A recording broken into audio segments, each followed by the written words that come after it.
Bakwethu siyadibana kuhlelo lwethu lamaviki wonke uza iBhayibheli ukuphendula lamukelayo umfundisi uEsindlovu kamba lempofu ezimbili uOP lo CK ngizacela ubana balamukele. Siyabonga mfundisi, salibonani balaleli, siyaxhumana njalo uhlelo lwethu buza iBhayibheli ukuphendule okhulumayo umfundisi umpofu CK. Salibonani balaleli, siyathokoza njalo ukuhlangana kuleli iviki lapho esijula khona ezwini likaNkulunkulu sicaphuna ilizwi likaNkulunkulu sifunda ndawonye. Sengathi ke uNkulunkulu angasiphathisa asibusise nxa siqhubela phambili sifunda ilizwi lakhe. Umfundisi OP Mpofu siyabonga. Siyabonga abafundisi, siyabonga abalaleli. Ithini ngiphinde inombolo zocingo funa abakhona abazikhuthileyo u0718 44196 0718 44196. Nxa ulombuzo kumbe ufuna ugwalo The Great Controversy ngesilungu thumela umbiko wakho loba ngesindebele impikiswano enkulu siyakuncedisa uthole lolu gwalo. Izifundo eziningi abafundisi abasinika zona zikhona kulolu gwalo engikhuluma ngalo. Bafundisi asingenene esifundweni salamhlanje sikhuluma ngendaba yeTabernacle angithi kunjani. Yes, sifuna ukuthi sikhangele sakhuluma kuveke pheleyo ngamafitshane OP ungasisongela nje ngamafitshane usasithini ke nje. Siyabonga besikhuluma ngembali yemihlatshelo. Ukuthi injongo kaNkulunkulu ikudlelana labantu bakhe. Ikuhlala phakathi kwabantu bakhe. Kodwa ngenxa yesono kwaba lomkhandlo abantu behlukana loNkulunkulu. uNkulunkulu waseletha icebo lemihlatshelo. Imihlatshelo le eyiletha wayiletha njengomfuziselo yokuba nibe ngumfuziselo womsindisi ozakufa endaweni yesono. Indlela yayikhomba phambili. So sesibona ke besenza imihlatshelo uAdam ngale begqokiswa lezi zembatho ezivela kuNkulunkulu. Sabona futhi icebo uNkulunkulu elisungula kusukela emuntwini oyedwa ezenzela umhlatshelo waya kubaba wemuli esenzela imuli yakhe umhlatshelo waya kumpriest oyedwa esenzela isizwe sonke umhlatshelo kwaze kwafika kuJesu owaba ngumhlatshelo womhlaba wonke.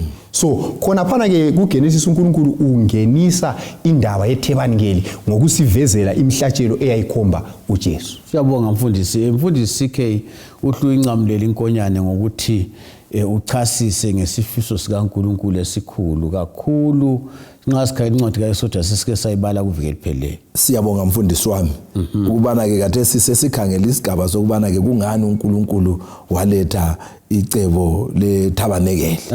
Exodus 19 ivesi ngelika 4 ngizayiphinda futhi ngeke ngayifunda evikini eledlulileyo. Ithona ke nibonile lokhu enikwenzileyo kwabaseGibhithe nokuthi ngandithwala ngamaphiko okhozi ngalisondeza kimi. So sinanzelela lapha ukubana ke injongo kaNkulunkulu yikubana ke abe lobudlelwano obuseduzene kangaka labantu bakhe. So iTabernacle isivezela isifiso sikaNkulunkulu sokudlelana labantu bakhe sokuba seduzane labo bangabi khashana. Ngitsho lomkhando lo olethwe yisono ukubana ke ungaze kwabahlukanisa umuntu lomdali wakhe. Umfundisi engxanye ufuna ukuthi wenabe kancinyane ukuthi kathi kungani uNkulunkulu ufisa umuntu asondele kodwa umuntu ufuna ukusuka. Ususwa yini kathi umuntu? Siyabonga. Indaba iyona leyana esike sayixoxa kuGenesis. Bengaka besalalela uNkulunkulu Adam noEva babexoxisana uNkulunkulu ubuso nobuso. Babehlala bebonana loNkulunkulu begwejisa ndawonye loNkulunkulu.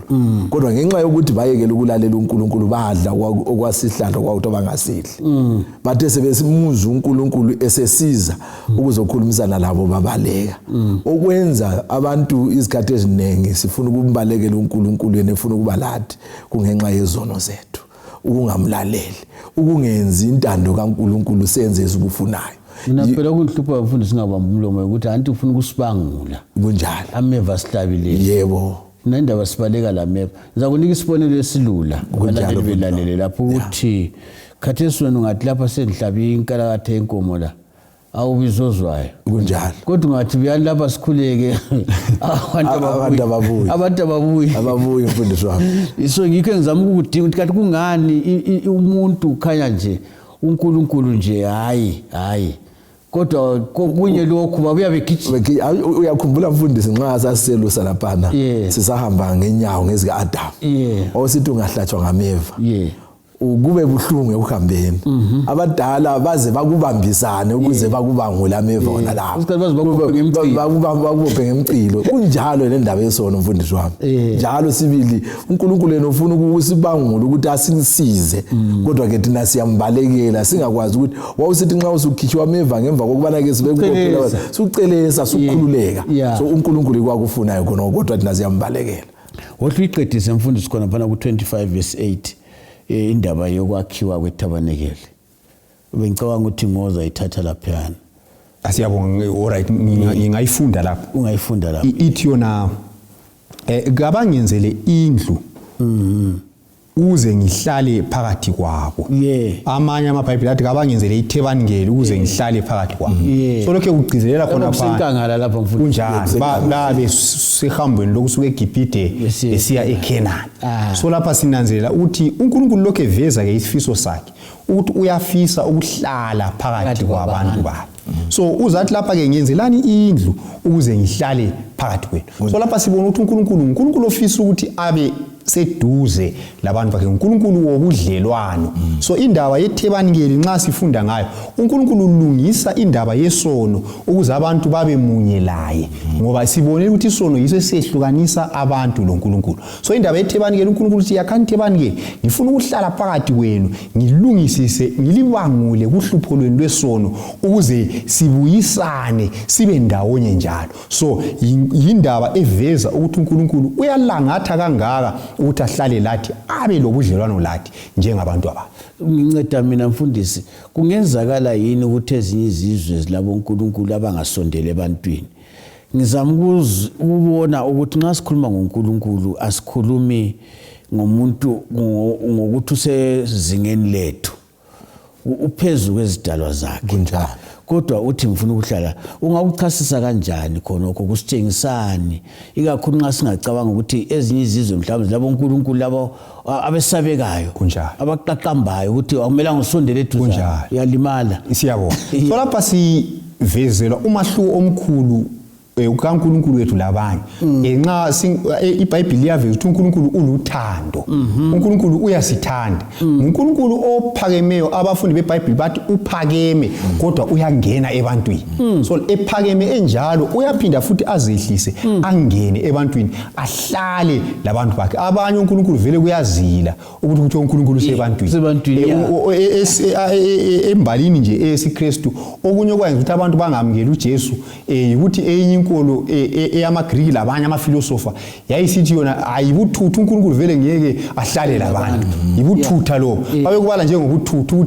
ukuthi uJesu uNkulunkulu ephila labantu basithi vele ibuthutha lokho asonkolo yabantu abafundileyo leyo so lapha siyananzela ukuthi kodwa hayi uNkulunkulu ngenxa yothando lwakhe uyahlala ebantwini bakhe ngoba vele wayedalele ukuthi abantu bahlale laye bakhulumisane laye ubuso ngani ngobuso so indaba yesanctuary indlela kaNkulunkulu ekusibuyisela kunjongo yakhe ayevele eyijongile ekuqaliseni ukuthi abe lobudlelwano lathi ahlale lathi sihlale la ngimfundisi usungigolomba lapho indaba ekhulunywa nguJohane 1:14 ethi ulizwe wabayinyama yes bathi nxa licasisa lifundi ukuthi wathatha itende lakhe kunjalo wazolifaka phakathi emhlabeni wakha khona apha emhlabeni esikhona kunjalo indaba emangalisayo kakhulu le gama lakhe kuthiwa nguEmmanuel ukuthi uNkulunkulu ulathi uMateyu 1:23 uNkulunkulu uhlala phakathi kwabantu siyabonga imnandi indaba endlebeni yesihambi kunjalo mfundisi ke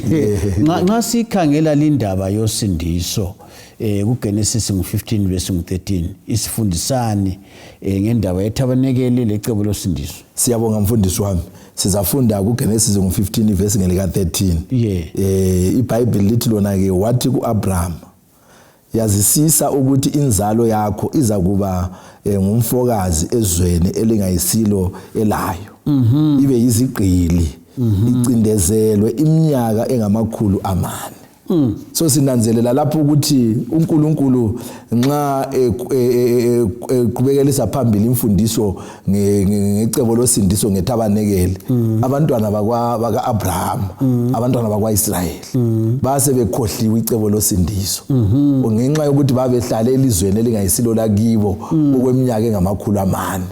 So uNkulunkulu lapha uyabakhumbuza njalo ukubana ke yiyo indlela uNkulunkulu azakubasindisa ngayo ngokubana ke balandele imfundiso esetabanekeleni ukubana ke uNkulunkulu ufuna ukuhlala labo babe ngabantu bakhe. Ngicabanga ukuthi mfundisi ukhona umyade ekhuluma esithi yena wenza ezamabhizinisi uthi swabala amabhuku amaningi kodwa ke akaza athola ibhuku elinjengeBhayibheli kunjalo osoze lutho uthi sengibala abantu abaningi bebhala ngoba nxa bebhala bachuphe eBhayibhelini kunjalo. Ngicabanga nxa ukhuluma kanje ukuthi laba bazi ezokufundisa amatitshala bayakwazi ukuthi nxa ufundisa umntwana ulento ebambekayo kulula ukuthi abambe igaso zakhohlwa ungathi imbodlela engayiboni la nxa engazama ukuyicomba njani engqondweni yakhe imbodlela leyo kayibona kunjalo mfundisi kodwa nxa sile imbodlela umntwana uyikhangela. Siyabonga Lapha mbona ngathi nxa sikufunda nje ukukhuluma ukuthi uNkulunkulu wasawudinga ukuthi abafundise kangiboni ukuthi kulo teacher oyedlula yena lo ngakho ngoba lo nguye utitshala wamatitshala wo ngoba ufundisa ngemifanekiso ungene engqondweni kubambe kuthophela akula ndlela ongakukhohlwa ngayo. Mfundisi OP siyabonga mfundisi Bofu nxa sikhangela lapho uMose kuthiwa akhe itabanekele besenkangala lali kwala kanjani njalo laqhakatheka kangakanani. Siyabonga engingangezelela okunye laphana kumfundisi uSikhe omunye umlobi uthi yena ithebangeli kwakulicebo losindiso ngendlela yama-kindergarten uthi yena isanctuary kwakulicebo losindiso ngemifanekiso.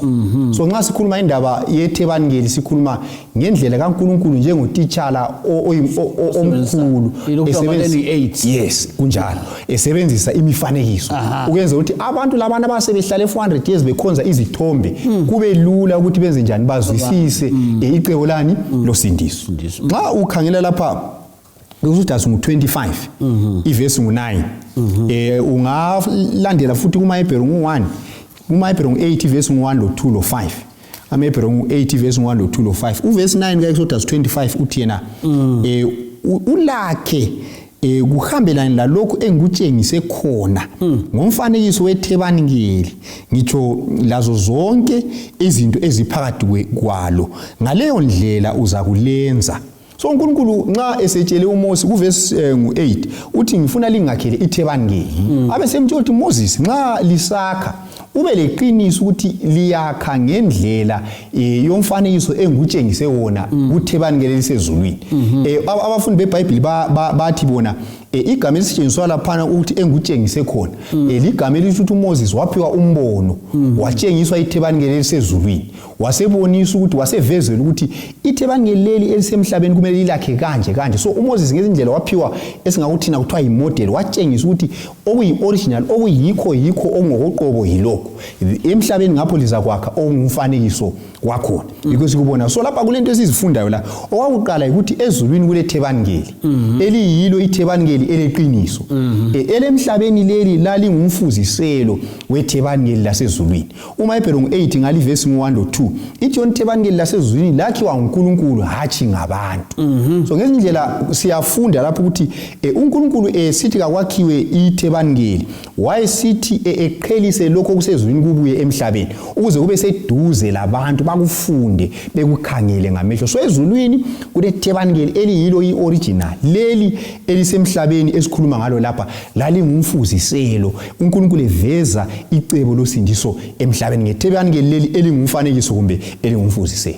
Mfundisi ungivumele ngiphume kancinyane angisuze ngiphume kakhulu kunjalo. Ngicabangela ukuthi uMose wayelengqondo ebukhali kunjalo. Angiboni ukuthi uNkulunkulu uyafuna abantu abahambela khatshana kunjalo ngoba anti lapha ukhuluma ngeplan kunjalo ukuthi abakhayo bayakwazi ukuthi nxa uzakwakha isakhiwo kulento okuthiwa yiplan kunjalo kumbe icebo lokuthi isakhiwo siza kuma njani lokhu uzakuma la kunjalo izilinganiso zakhona kunjalo zibe njalo kunjalo ngiyacabanga ukuthi uMosi nxa umuntu uhambe ekhohlwa kuyalahleka okunye kunjalo kodwa kulabantu mfundisi singakayi ku CK abangayikholwa indaba oyikhulumayo abafundi iBhayibheli olufundayo leli abangakholwa ukuthi linto esiyikhulumayo ukuthi kule tabernacle ezulwini kunjalo abaye bathi akulanto enjalo kunjalo singabancedisa njani bona abo bantu abathi ngiyakwazi ukuthi vesi nansi bayikhangele kodwa bathi alikho siyabona nxa sokunjalo ungahamba ngale ikakhulu encwadini yamaHebheru incwadi yamaHebheru yiyo elamulayo ngoba iyasivezela ikakhulu nxa uqalisela kuvesi ngu8 yes uPaul uthi yena nanku ke ukuphela kwendaba silompriest wethu omkhulu chapter 8 ongene endlini engcwele eyenziwe nguNkulunkulu hathi ngabantu so lapha siyavezelwa ukuthi lokho kwakusenzakala emhlabeni kwangumfuziselo womsebenzi uJesu awenza kathesi ngemva kokufa kwakhe ngaphi esiphambanweni so ungavele uthi ezulwini akulathebani ngeli kuthi uthi icebo losindiso kalisoze lipheleliswe ngokuthi icebo losindiso lipheleliswe kudinga ukuthi ngemva kwesiphambano uJesu ayengena endaweni ethebani ngeli lesezulwini aqedise umsebenzi njengalokho esikufunda kuLeviticus 16 okwakusenziwa ngabapriest kuTestament elidala ngiyindlela mfundisi umuntu ophelele esiphambanweni ukuthi angazi ukuthi uhamba uma ngonganani ngecebo losindiso kunjalo ulwazi alalo nxa ulwazi lwakho ngecebo losindiso uphelele esiphambanweni angazi ngakufanisa la singakufanisa lo muntu osephiwe ukudla kodwa athi hayi sokuright ngiyachiya khona phe angadli so uJesu esife esiphambanweni iBhayibheli lithi wayangena ezulwini ngegunya legazi lakhe so uJesu akwenza kathesi usesebenzisa lokho akwenza esiphambanweni ukuthi aphelelise icebo losindiso umfundisi yona lana oyithintayo usumqalile manje angazi mbisiza ibambe ethi kasangeni ngegazi lezinkunzi legazi lezimvu kunjalo kodwa ungena ngegunya legazi lakhe so umuntu othi yena mina ngizaphelela esiphambanweni kandluli ngecebo losindiso akuphelelanga uthi ngumuntu oboni ukudlela mbilathi hayi sadli akuthiye kunjalo akukhangele kuphela athi ukudla lokhu kuhle athi ukudla okuhle kodwa ngakudla kunjalo mfundisi CK sikhuluma ngendaba le endawo le ecebo losindiso itabernacle noma isanctuary ngesilungu iqhakatheke kangakanani nxa sikhangela incwadi yamaHubo incwadi yamaHubo iTestament elidala siyabonga mfundisi wami ungafunda amaHubo isahluko ngesika 77 verse ngelika 13 iBhayibheli lithi lona ke lapha kumaHubo ngu77 verse ngelika 13 indlela yakho uNkulunkulu isebungcweleni ngubani onguNkulunkulu omkhulu njengoNkulunkulu na amanye amaBhayibheli athi indlela yakho uNkulunkulu isethabanekelini ngamanye amazwi ke ungananzelela nxa ufuna ukuzwisisa indlela kaNkulunkulu yokusindisa umuntu kusukisela isono siqala ukungena kuze kuyefika ekupheleni kwesono sithola ngecebo losindiso ethabanekele likaNkulunkulu so umuntu obuza indlela yosindiso kumele umlayele ethabanekeleni uyayithola indlela kuyafanana njengoba ke usitsho lapha ukuthi umuntu ophelele esiphambanweni kasoze afike lapho kumele aye khona ayefika khona uyabe iphelele endleleni uyazincicha agcine engafikanga yikho ungafunda umaHubo ngu73 la uyakutshela ukuthi ngaphosa ngatshelela kodwa ngaze ngayangena endlini yani yenkosi ngase ngithola indlela yenkosi ngase ngivuma ukulandela indlela yenkosi so ke abantu emhlabeni singalahleka singakholwa ukuthi itabanekele likaNkulunkulu likhona ezulwini uMosi nxa wayesenza kanye itabanekele lomfanekiso wasezulwini khonokho yikho kuzakwenza ukuthi abaningi batshelele ukuqhakathekile ukuthi indlela yosindiso abantu bahambe bayidinga kunjalo uyakwazi ukuthi khonokho kutsho umfundisi kwelinye ilanga sake salahleka indlela kwathiwa buyelanini liyithathela lapho lichiye khona kunjalo kunjalo khona phela ichiye khona hambani liyithatha kuthi indlela kunjalo ngoba sasikwazi ukuthi singaqhubeka ngale ndlela esihamba ngayo sesilahlekile kokuphela kunjalo mfundisi wami uyabona ukuthi nxa uvele usulahlekile ungazama ukuqumela uvele kulapho olahleka ngamandla kodwa ungabuyela lapho olahlekele khona usahamba kuhle usendleleni uyafika kuhle kuthi dlwe ubone ukuthi wo kanje ngiphambuke la bekumele ukuthi ngangithethele indlela uze uyefika lapho yakhona ngingakayi ku-OB mfundisi enxa yabalaleli singabancedisa sincedisana lathi lapho ukuthi ngenye indlela esikutsho lapha ukuthi umuntu angalahleki kahambe eCalvary kunjalo angahambe eCalvary ahambe ayengcwabeni kunjalo elithi uJesu kakho uvukile kunjalo angahamba lapho uJesu nxa esuka laphana ephakama amlandele angasabi njengoba ingilosi zatsho kubafundi ukuthi yena lo lombone esenyuka uzabuya ngokufanayo mfundisi OB akusiqedisele indaba ivele siphelile siyabonga ngizacela umfundisi usikhela phasi sivulele uExodus ngo36 sivulele ivesi ngo2 sisiya ku7 sivulele Exodus ngo36 so lapha sesikhangela ke ukuthi uNkulunkulu esevezile icebo leli elokwakhiwa kweTabernacle kuMoses kwase kudika ke ukuthi kutholakale okusebenzisa ukwakha so lapha sesikhangela ukuthi kanti okwakhayo lokhu kwatholakala njani kuqhathekile kuyasifundisa izifundo ezimqoka njengamaKristu alamhlanje ngicela usibalele esavula mfundisi angithi kuhle sikhumbuze labalaleli ukuthi kusenkangala la kunjalo ngoba kabakho emzini yabo laba bantu kunjalo baphakathi uhambo kunjalo kufunda mfundisi siyabonga uExodus ngo36 ivesi qase kwelesibili ngisiya kwelesikhombisa iBhayibheli lithi ke uMose wabiza oBesaleli noOliyabe nabo bonke abahlakaniphile ngenhliziyo uJehova abeke ukuhlakanipha ezinhlizweni zabo bonke abavuswa izinhliziyo zabo ukuza emsebenzini ukuba bawenze bawamukela kuMose wonke umnikelo abantwana bakwaIsrayeli ababewulethele umsebenzi wenkonzo yendlu engcwele ukuba wenziwe ngawo kepha babe saletha kuye njalo imihla ngemihla ekuseni iminikelo yesihle bonke abahlakaniphileyo ababeyisebenza yonke imisebenzi yendlu engcwele beza kwaba yilona lowo wavela emsebenzini wakhe owawusebenzayo bathi kuMose abantu baletha okuningi kakhulu kunokwanele inkonzo yomsebenzi ayalile ngawo uJehova ukuba wenziwe uMose wayeseyala kwamenyezelwa eKamu kwathiwa makungabe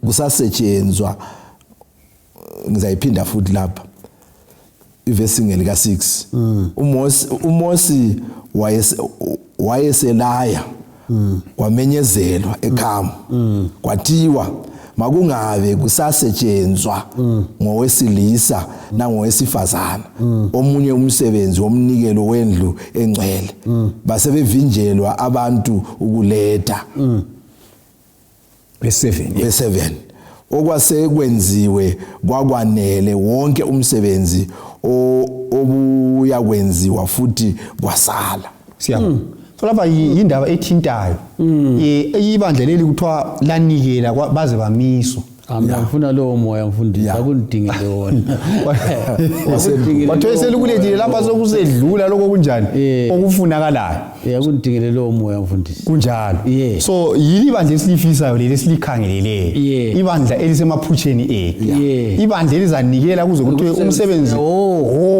okufunakalayo ukuthi uthumo lufeze kunjalo so lapha kulezinto ezimbalwa esizifundayo ungakhangela kule gama eliphindwa lapha laba abantu abakhayo kuthiwa ngabantu ababefuqwa inhliziyo yabo ababanjwanga ngamandla njalo kuthiwa babuya bechiya imisebenzi yabo lalaba laba abanikelayo futhi kuthiwa babenikela ngesihle kungela kubanjwa ngani ngamandla babe sebeletha ke iminikelo kuze kuphuphume. Engicabanga ngakho lapha abantu labo ungakhumbula kahle babe senkangala sikhulumile bephuma eGibhithe ngale uthiwa uNkulunkulu wathi kabacele izipho kumaGibhithe njalo kuthiwa uNkulunkulu wathinta izinhliziyo zamaGibhithe zaba lomusa zabanika izipho eziningi. So uNkulunkulu esithi bacele izipho ngale wayekhangele sonalesi isikhathi njalo mfundisi. Kodwa engicabanga ngakho ukuthi abantu laba ngabe uNkulunkulu wabenzela ifavor ukuthi baphiwe izipho ngale wathi sezifuna lapha bahalala lazo.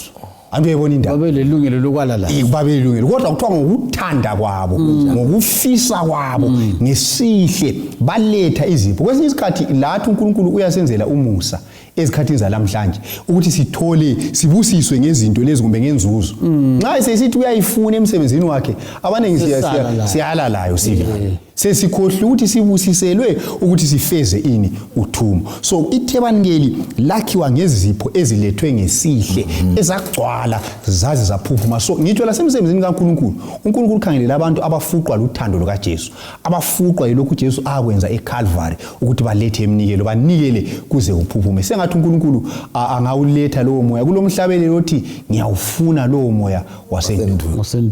Vele bemfundisi besenza ukuthi lokho wathutha khona ngifuna ukulandela lowo moya bazalwane ngoba namhlanje abantu bayakotshozwa njengesibhorane kunjalo lazo singesemakhaya kithi le isiphuza ukukhipha amanzi ukotshozwa uzuginge kungalamanzi aphuma kunjalo umlimi kasizi kakhulu. Mfundisi singathi nisesigqiba indaba ngamafitshane. Okunye ngikuthanda futhi khona phana labona laba ababephiwe ukuhlakanipha ngoNkulunkulu ukuthi bakhe kuthiwa bazinikela ulwazi umlimi asiphe lona kasingalusebenzisi kuphela emsebenzini ukuthi sizuze inzuzo kasilusebenzisele futhi emsebenzini kaNkulunkulu ukuze umsebenzi kaNkulunkulu uye phambili. Mfundisi Obi siyabona uNkulunkulu nguNkulunkulu ofisa ukusindisa abantu bakhe. Indaba yeThebanikeli uNkulunkulu uthi ngifuna ukuhlala phakathi kwenu ufisa ukuthi aveze icebo losindiso licebo losindiso ngemifanekiso. Nxa siphetha indaba siphuma loJesu onguye umsindisi wethu onguye wayekhonjwa yiyo yonke imihlatshelo eyayisenziwa lapha kuThebanikeli. Balaleli ingoma ithi ngizamenzelani uJesu ukuze ngicime icala yumlando engutshiyela wona ngezipho uNkulunkulu akunikeza zona. Uqala isipho sempilo ngokwaso. Uza kwenzani ngakho singakabali izinto zonke silazo isiliva legolide ukuzasala la kuyini ozamenzela khona uJesu. Inkosi kayisiphathise lo moya kawuphenduke ebandleni likaNkulunkulu owabangcwele basendulo sinikele kuze kuthiwe wo.